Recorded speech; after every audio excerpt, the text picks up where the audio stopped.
All right, we're in the process of carving the neck using the belt sander, and obviously we're not there yet. I just like to stop and feel it once in a while. I know that it's way too boxy and baseball batty. Where my thumb is, a lot of this has to come off. Down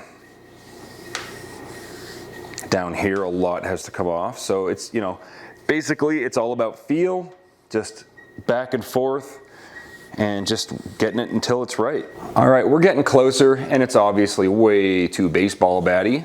So the thing is, it's straight, it feels like it's the right thickness and stuff, but there's a lot of like details and stuff up in here, especially with the volute. You can see I drew in the volute with a pencil just to show where it's gonna be, so I know to avoid any area past that.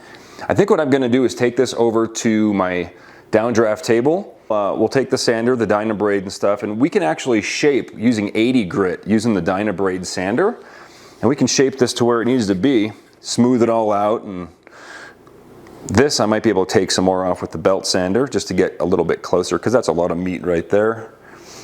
I can come all the way down to here. So, okay, so we are over at the downdraft table, and as you can see, hopefully, there's some nice shadows. I turned all the lights off in the shop except for one, the one right above this sanding table. And that's for a purpose, so I can see the shadows where there's hard lines, edges. It'll make me visually be able to tell as well as by feel.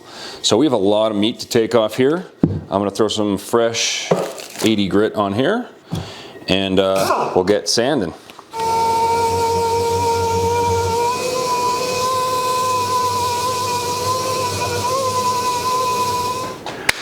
All right, a little bit of sanding and shaping later, and we actually got our volute right there. It still has to be shaped a little bit with the higher grits. This is just 80 grit, but I got the shape down. It's very nice. There's a little bit of lumpiness right there. But other than that, I think I got this thing pretty much where I want it. As far as thickness goes, I gotta remember this is a 7-string guitar. It's not a 6-string. So it's gonna be a little bit wider, a little bit thicker. But I like a chunk, I don't like an Ibanez really thin neck. I like a little bit of meat on it. And I like that 12-inch radius too. So this is gonna be great. Okay, so now that we have it shaped how we want it, what we're gonna do next is we're actually gonna fret this thing. We're gonna put the frets in it after we hand radius it. I haven't really decided on a logo for this yet. I might just draw something on the back, maybe just sign my name on the back, write prototype. This is actually number 10, the 10th Klesh guitar ever built. All right, so we'll take this over to the fretting deck and we'll radius this up, throw some frets in it, level crown and polish, and then we can finish the neck. The reason I do the frets before sanding is because sanding doesn't really damage the frets at all. And when gluing in the frets, sometimes some of that super glue drips down and then I can sand it out. So I like to do my fretting before finish sanding. All right, so we have the neck set up on the fretting deck. Basically, we screw this piece of Baltic birch plywood into the back, into one of the existing neck holes on the back of the heel here. And that attaches to the deck itself, so everything's connected. These little things here are adjustable. Basically, all you have to do is loosen them up and bring them up to right where it touches. So you want to make sure that this is solid on here, because we're going to be applying pressure here and we don't want the neck to move when sanding this radius into the fretboard. So I like a flat fingerboard. We're going to do 12 to 14 compound radius. These are radiusing blocks. This is a 12 and this is a 14. I know it's hard to read. I should probably write on there. So basically I took a pencil, drew the pencil all over this, and we're just gonna go ahead and remove material until that pencil line is gone all the way across, about halfway down with the 12, and then blend the 14 in to the bottom. Now, when I radiused this board by hand, by eye, on the edge sander, I actually radiused it too far, and you can see it's taken more material away from the middle than off the sides, which means I'm gonna have to keep going here.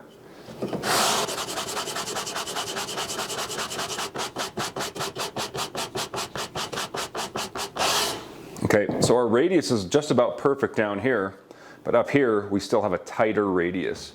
So we got to keep going. And the thing is, I don't want to put more pressure over here to get rid of that radius. I want to keep it even because we're going to have to come back with a level, a straight edge with sandpaper on it to level the entire thing from here to here. So the less work, the less material I take off of one side or the other, basically the more even I am, the easier it's going to be later. All right, now that we have it radiused, now we have to level it. So I'm taking a pencil and making sure I hit every square centimeter of this thing. All right, that's going to tell me what has and has not been sanded off yet. So this is just a level. I really need to get a better, actually I do have a different tool here that I've never actually used before, wherever it is. Here it is. We'll use this first actually. It's a heavier piece of steel. It's got like this rubber piece on it, and I found it up in Pennsylvania when I was working in the coal industry. So anyway, we'll try that first. It's, by the way, this piece is level. I leveled it on my edge sander. Very important.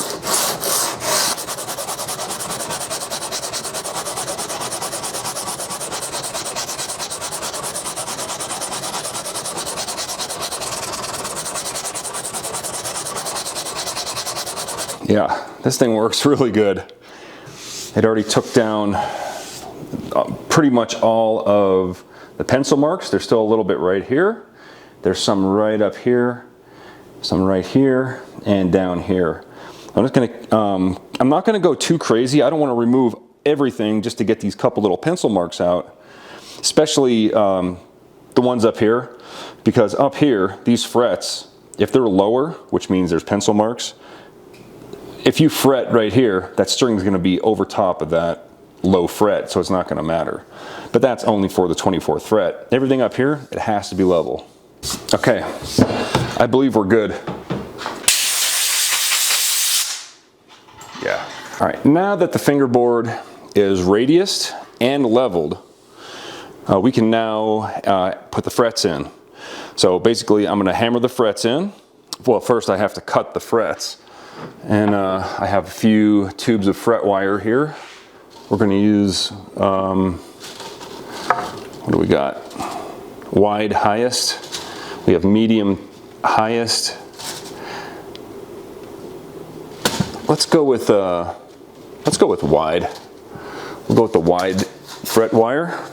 This is our fret wire radiusing jig. I'll show you how this works. All right, here's our little fret radiusing jig. So pretty much, there's 3 wheels and a crank and an adjuster. So you take your tang up on your fret wire, put it in the slot, and I've never actually used this one. This is brand new. So it looks like we have to go down a little bit more. Basically, we want to radius the fret wire to accommodate the fret slots that we just, or the fretboard that we just radiused. So I'm just going to do it by eye here.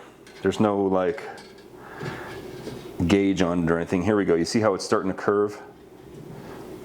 And that's pretty good. I'm going to radius it to the tightest radius that we have.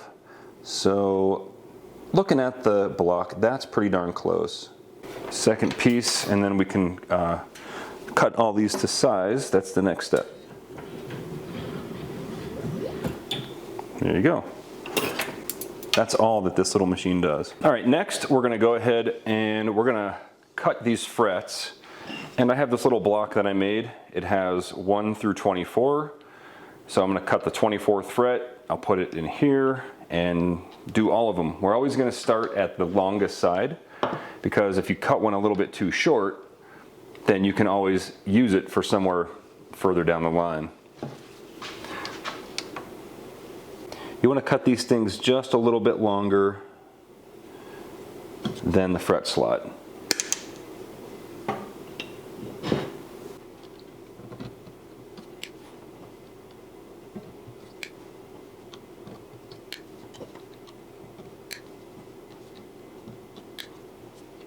Yeah, so here I have a short piece left over. So instead of wasting it, we can just bring it all the way down here, and if it was just about 1/8 of an inch longer, we can call it a first fret, but it's a little too short, so we're going to put that in our extra fret bin. By the way, if I was going to do inlay or dots in the fingerboard, this is the point where I would do it. I normally don't like to put anything in the fretboard just because I like the natural look of the wood, and really all you need is the side dots for the player to know where they're at. Unless I'm doing something fancy like a vine of life or something like that, or you know, like some kind of a inlay like mural or something. Usually I just like the natural look of wood. Looks like I'm going to need more fret wire. All right, now we're going to go ahead and install our frets. This is a little cradle here. It's a StewMac like neck cradle. It's got some cork in there, so it really helps support the neck when putting frets in. So I'm going to we'll start at the 24th fret. Down here on the heel. And basically how it works. So now you can see that fret is seated almost all the way. Now some people use an arbor press. Actually, it's not seated all the way. I don't like this. This table's kind of bouncy. I need a little bit more. You know what? I'm going to use something else. This is the first frets I'm doing in this new shop here, so got to adapt as we go. So I have a shot bag here. I'm going to pound it in a little bit more. Just make sure that fret is seated all the way down flush with the fretboard. Yeah, that works a lot better. Much more solid with this shot bag. So basically, just going to keep going all the way up, making sure that there's a little bit of overhang on each side.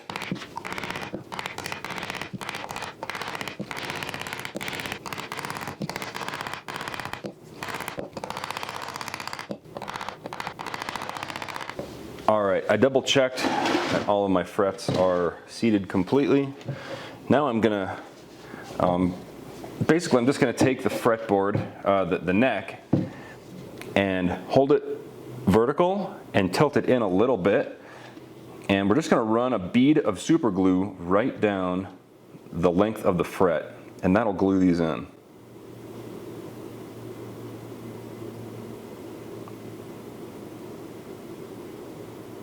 I don't know if you can see that bead of super glue. It goes right down to the edge. We'll just do that for all of them. We don't want it to drip around the back of the neck. That's why it's important to hold it vertically. It's kind of an awkward way to hold it, but it works. And also the neck isn't completely finish sanded. So if and when we do get some super glue on the back of the neck, we still have a lot to sand. So we're good to go. I don't want to forget to glue my side dots in. I didn't do that yet. It's basically you got to touch them with the tip of this and they will be glued in. And technically they probably won't go anywhere anyway, especially after we put finish on it, but it's better to be safe than sorry. All right, now I would normally spray it with accelerator, but I'm just going to let it dry just like that. And we'll come back, cut our fret ends, and we can start level crown and polishing the frets. All right, I went to lunch and we're back, and all of these frets are glued in. Now there's one step that I forgot, and that is to wipe these down with acetone directly after gluing. Once you hit these frets with super glue, that super glue is gonna wick right into that fret slot.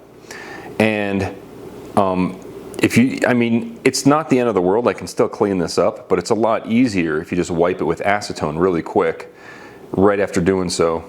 So now we just have to trim them.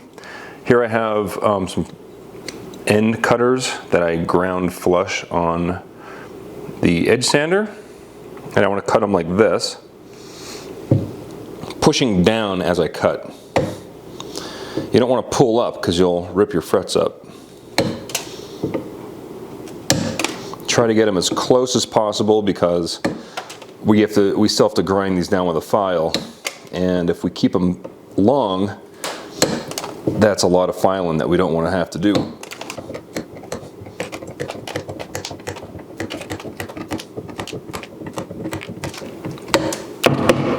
Also, it's pretty smart to do this over a trash can, because the last thing you want is a loose piece of metal on your, especially like your setup bench or something.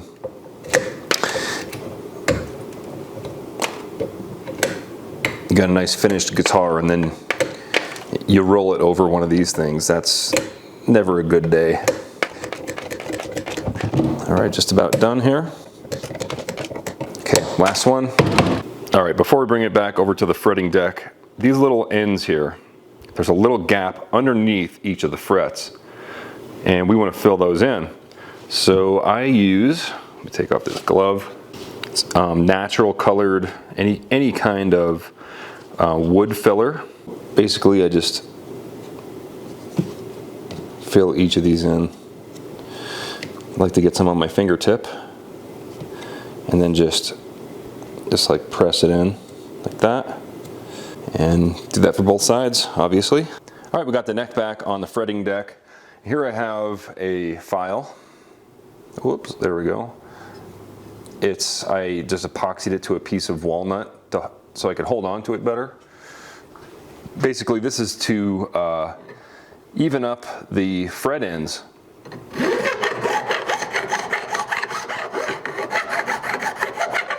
So we just run this file back and forth until we take off evenly, straight up and down, like this, vertical, perpendicular to the frets. We want to make sure that there's no frets sticking out. We'll do the same thing for this side. All right, we now have, these are pretty darn close to being vertical. I mean perpendicular to the frets. So next we have this little tool here. It's basically just a file that's set into this block with an angle. What we need to do is bring them in. So you could use a sandpaper, but it takes forever. So there's a special file. Basically this does that angle for you. And you want to take it down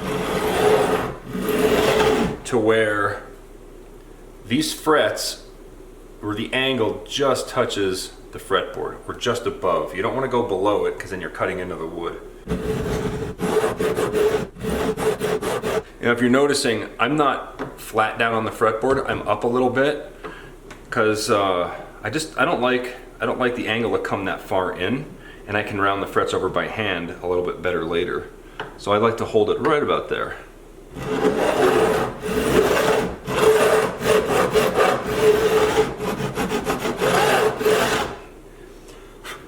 Alright, it's hard to see, but right there, it's not straight up and down. There's a little angle that comes in a little bit, so there's a little bit of a slant there. That'll give me something to round over.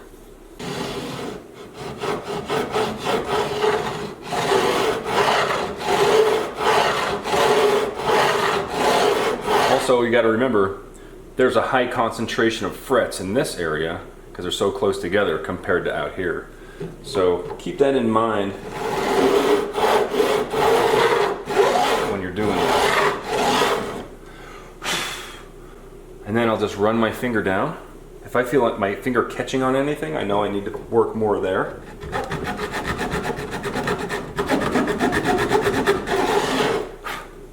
There we go. All right, so the fret leveling process is basically the same as leveling the fretboard before we put the frets in. However, this is 60 grit sandpaper. I'm waiting on a shipment. I've been waiting for like 2.5 weeks on 150 grit sandpaper. And I'm going to use that to level these frets. I'm going to go ahead and demonstrate lightly with the 60 grit, but we're not going to finish up. We're going to stop the video before that, and we're going to have to wait till we get the finer sandpaper in. So let me show you guys what I do to start leveling frets. So here I have a marker. It's just a blue marker, and I'm going to draw a line across the top of each fret with this marker. And the reason I'm doing that is so when I'm leveling the frets, I'll know what frets are high, what frets are low, what frets need more work, and it'll also tell me when everything's level. Be very careful not to touch the maple fingerboard with this marker, because it's more difficult to get out than the super glue. I'm going to double check to make sure that this is solid. So we're going to go ahead and just run the level across. Okay, right away I can see that the frets here are high, and there's a little dip right here. So that's basically what that magic marker told us. Right here we have a little dip. Okay, so like right in here, the magic marker is still there, and then on this side of the fret, it's ground down. So we know that this fret, or this part of the fingerboard, is a little bit off. So what we would do once we have the correct grit sandpaper, I don't want to keep going here because we'll grind all the frets down.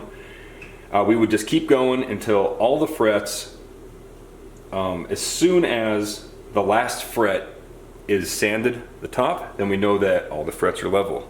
You can probably see the frets here on the first fret, right there. It's ground across all the way across. The sandpaper hit it all the way across.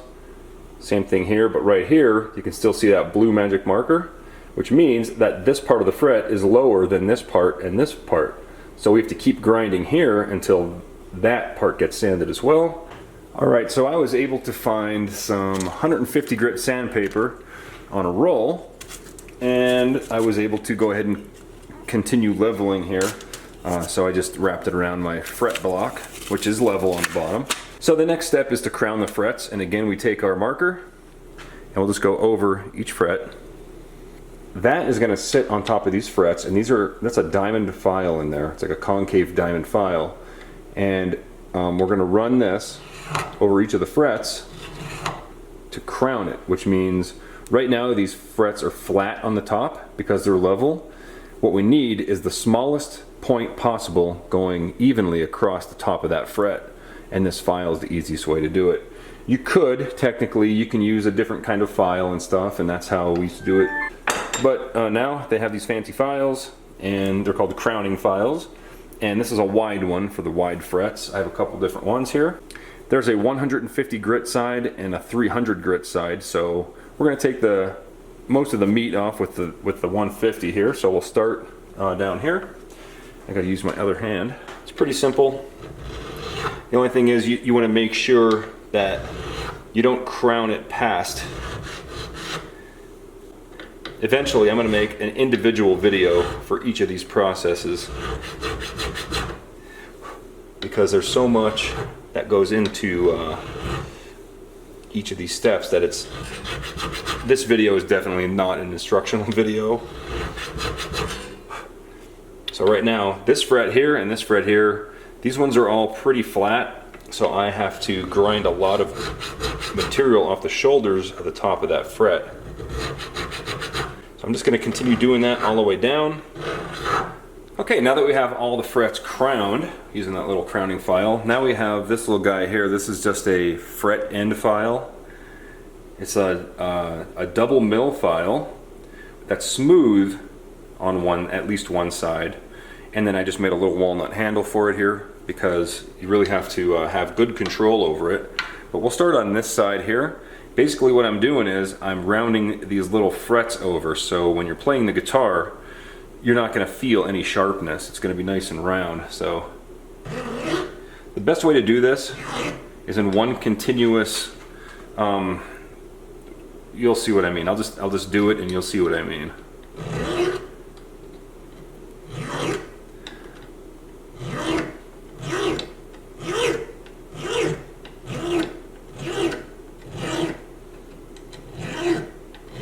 Kind of a combination of turning your hand and bringing your wrist in.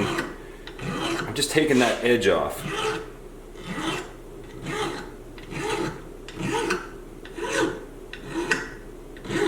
And you want them all to be exactly the same. That's important. And the way you do that is by having the same exact hand motion every time. which I am not doing so well right now. I think I got these last few, but we'll go ahead and, yeah, I already got those two.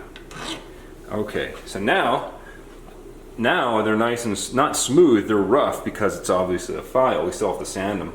All right, so we've got the leveling done of the fingerboard, leveling of the frets done. We've got the frets crowned, and we got all of our fret ends done. The last step is polishing, and this video is long enough, so I hope you guys enjoyed it. We'll get into polishing for the next video. So if you enjoyed this video, hit the thumbs up button. If there's something specific that you would like me to cover, which I will in future videos anyway, but if there's something that you feel like I passed over a little bit too quickly, just let me know in the comments and I'll try to focus on it more in the next video. That's all I got for today. Thanks for watching.